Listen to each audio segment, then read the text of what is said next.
6 अप्रैल को हनुमान जी का जन्मदिन है और हनुमान जी के जन्मदिन के दिन ये 6 काम आपको भूल कर भी नहीं करने हैं, भूल कर भी। नरक में भी जगह नहीं मिलेगी, इतने पाप के कर्म की श्रेणी में आते हैं ये काम। इनकी जितनी भी निंदा की जाए उतनी कम है। कौन से हैं ये काम आपको कल नहीं करने हैं, इन चीज़ों का आपको ध्यान रखना है। हम अंडे, शराब इनकी बात नहीं कर रहे, वो तो खाने ही नहीं है, पीने ही नहीं है। लेकिन इसके अतिरिक्त भी ऐसे काम हैं जो आप जाने अनजाने कर बैठते हैं। वो काम आपको नहीं करने हैं जिससे आपका जीवन परेशानियां वाला नहीं हो और आपको नरक में ना जाना पड़े। आपकी हमेशा समृद्धि होती रहे, तरक्की होती रहे। अगर ये काम आप नहीं करेंगे तो निश्चित रूप से सुखी जीवन जिएंगे। Hi everyone, my name is doctor Uma Shri. मेरे चैनल में व्यूवर, सब्सक्राइबर आपका बहुत बहुत स्वागत है। आप यूं ही तरक्की करते रहें, खुशहाल ज़िंदगी बसर करते रहें। आज का वीडियो बहुत ख़ास है। जो खुश नसीब होगा वही ये वीडियो देख पाएगा। 5 मिनट का समय निकालकर इस वीडियो को देखिए और जानकारी प्राप्त कीजिए कि आपको ऐसे कौन से काम हैं जो अधम काम की श्रेणी में आते हैं और आपको वो नहीं करने हैं।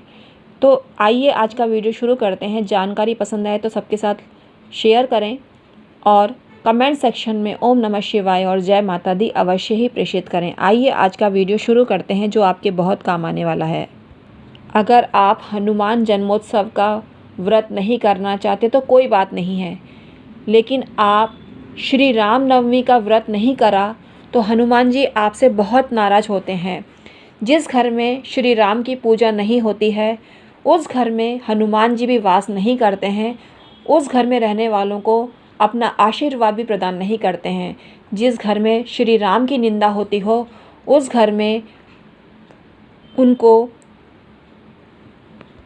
दुख होता है और श्री राम जी की जो पूजा जिस घर में होती है उनको सफलता हर क्षेत्र में मिलती है और वो स्वर्गगामी हो जाता है 100 वर्ष की आयु पूरी करने के बाद। तो मांसाहार का सेवन आपको नहीं करना है कल। अगर आप मांसाहारी हैं और आपको शराब भी नहीं पीनी है और अंडा भी नहीं खाना है, इस काम को करने से आपको दुर्दिन देखने पड़ सकते हैं। हनुमान जी आपसे नाराज़ हो सकते हैं और आपको फल नहीं मिलेंगे अच्छे। तो हनुमान जन्मोत्सव का सम्मान करिए और इस दिन मांसाहार, लहसुन, प्याज का सेवन भी आपको नहीं करना है। जिस घर में गौ मांस का सेवन किया जाता है, गायों को सताया जाता है, उनकी भी कभी समृद्धि नहीं होती है, बल्कि नरक भी उनके लिए छोटी जगह है, ऐसा मानना चाहिए। जिस घर में संध्या समय स्त्री गमन किया जाता है उस परिवार को भी नरकगामी होना पड़ता है, क्योंकि जो मनुष्य वैसे भी मदिरा का सेवन करता है वो अगले जन्म में चांडाल बनता है और गधे का जीवन उसको मिलता है। ऐसा शास्त्र सम्मत हम आपको बता रहे हैं, शास्त्रों में ये वर्णित है।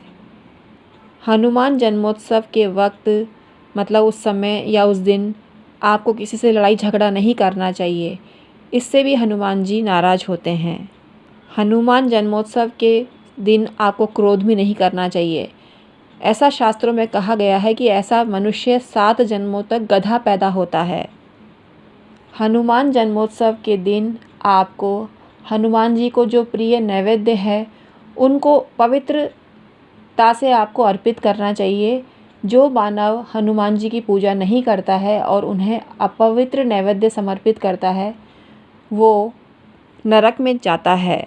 जो मनुष्य राम रक्षा स्तोत्र या हनुमान चालीसा की चोरी करता है, हालांकि कोई करता नहीं है, लेकिन मंदिर में अगर रखी हुई हो, पुजारी को बिना बताए उठा के ले आए, तो हनुमान जी इससे भी नाराज़ होते हैं और शास्त्रों की चोरी करने वाला मनुष्य बहुत ज़्यादा दुखद स्थिति में रहता है।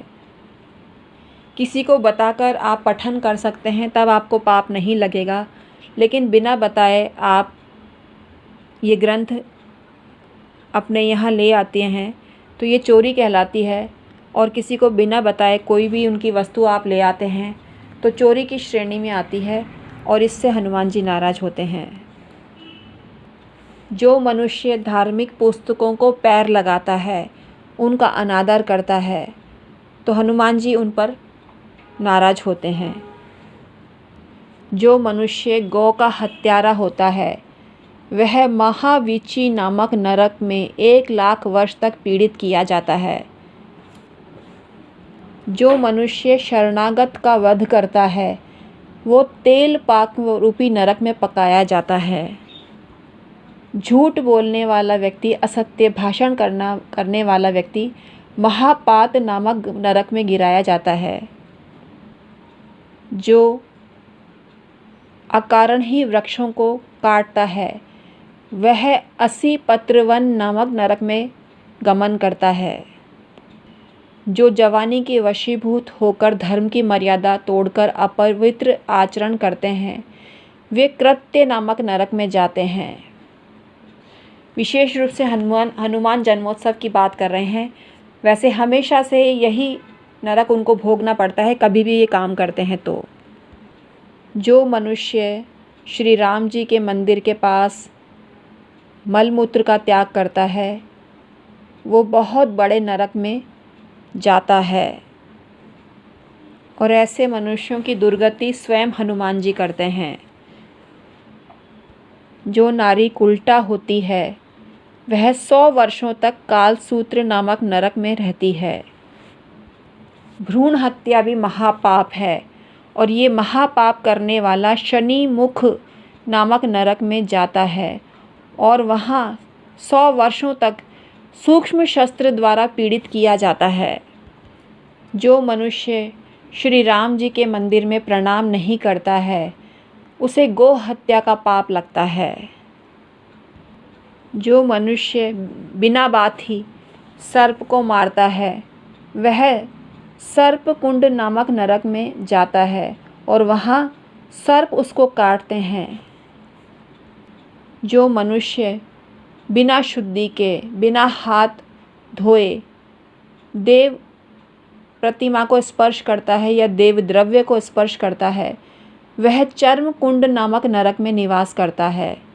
तो हमने नरक की व्याख्या भी आपके समक्ष की, तो आपको इन सब बातों का ध्यान रखना चाहिए। विशेष रूप से हनुमान जन्मोत्सव के वक्त आपको इनका ध्यान रखना चाहिए और आपको लाभ मिलेगा अगर आप इन बातों का ध्यान रखेंगे।